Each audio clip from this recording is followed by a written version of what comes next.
There's like a sweater of some kind. Oh, fancy. Wow. From what I can see, it's great lights in the face. I'm sorry. Well, you said it's non-profit, but I'm just wondering how much this all costs, because there's so many costumes and props, and it looks like you're really using good quality cameras and everything. How is it funded? Is it, were you calling in a lot of favors from people in the industry? A combination. The Escapist does fund the series. The Escapist, I'm sure some of you know from Zero Punctuation. Yay! There's some really cool content there. And they approached us when we put the first episode up. We literally paid for the first 2 episodes out of pocket, which was easier because we only had like 4 or 5 characters in it at the time. But we were like, oh, well, we're done. I hope people like it. And we put up a donation page and people started donating a lot of money to it. We started getting episode 3 underway. I was like, this is awesome. And then the Escapists approached us and said, we'll give you, we'd love to put your series online. I'm like, that's awesome, thank you so much. And they're like, well, make the next episode and we'll send you a check. I'm like, awesome. And then we made a couple more episodes and we're like, hey, you said you're gonna pay us. They're like, well, we're a little delayed. But we'll get it to you soon.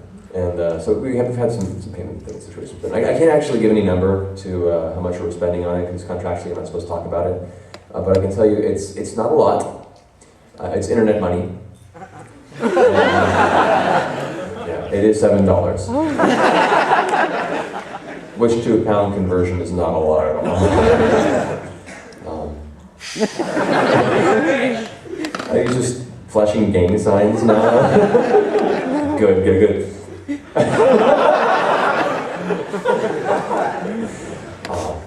Smack you, keeping it real. I feel like you're my retarded cousin at home or something. Technically.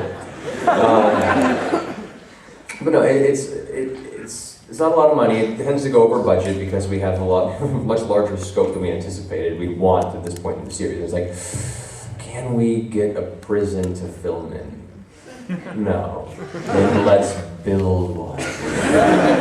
Which was episode 7. Was building a prison. So you get to see that next Friday. So it's a lot of favors. Like I already owned a camera that I had saved up for and bought a couple years ago because I was me and a group of other friends were all actors and like we have all these great ideas for stuff, but we can't make it because none of us has anything to do this with. So I saved up and bought a camera. I'm like, I got a camera. It's like, oh cool. None of us knows how to edit. So I learned how to edit. And then I spend more time behind the camera than in front of it now, but that's the curse of you, the filmmaker. So we have a lot of favors we call in. A friend of ours, Indigo, who's a fantastic photographer, lent us this large, extremely expensive lighting kit because he just liked the series a lot. And he lent us a secondary camera for episode 4. I think it's amazing that, like, since we started, every episode that comes out, more and more people come out of the woodwork and they're so excited about the series and they really just genuinely want to help out. And we're really blessed to have fantastic friends who are just excited for the project. It's incredible. It's humbling. And when the series is done, I'm going to be paying so many years of servitude to so many people for this series. We have one gentleman who is one of the special effects supervisors on Battlestar Galactica interested. He approached us at Comic-Con and said, "Do you guys need help with effects at all?" I'm like, okay. So we'll see. Hey, tell him who Chloe's dad is. Chloe, who plays Malin in the series, Brothel. in the brothel scene in episode 5. Her name is Chloe Dykstra. Her father is John Dykstra, who is the main visual effects supervisor for all the Spider-Man movies. A bunch of other Hollywood films, the Inglourious Basterds that just came out, the Tarantino film. So right now, me and Matt Key's goal is to try and convince him to help out with the series. He was the guy who invented the effect for the lightsaber, right? Yeah, he invented the lightsaber effect. He worked on the first Star Wars film. Like, this guy's a huge history. I think really, his resume is pretty good. But if you really want to top it off and make it in this industry, you just throw There Will Be Brawl on there as IMDb, and he's good to go. Let's go to another question. There's in the front. We'll get to you guys over here in a second. You were saying that people were sort of coming in off the street for open auditions. So were people very excited about this small non-profit project right from the get-go? You're getting people who you didn't really know coming in, or was it friends of friends of friends who were just interested in doing something to get themselves out there? Ironically, we held open auditions to just anybody from the Backstage West website. Which got Backstage West is an actors and theatrical newspaper in Los Angeles. I don't know if they have a very show here or not, but We put up a call. People submitted their resumes and their headshots and stuff. And we picked the ones that would visually fit with the characters and have them come in for the audition sequence. And they were mostly terrible. And literally, we ended up going through maybe 45 auditions and casting people we already knew.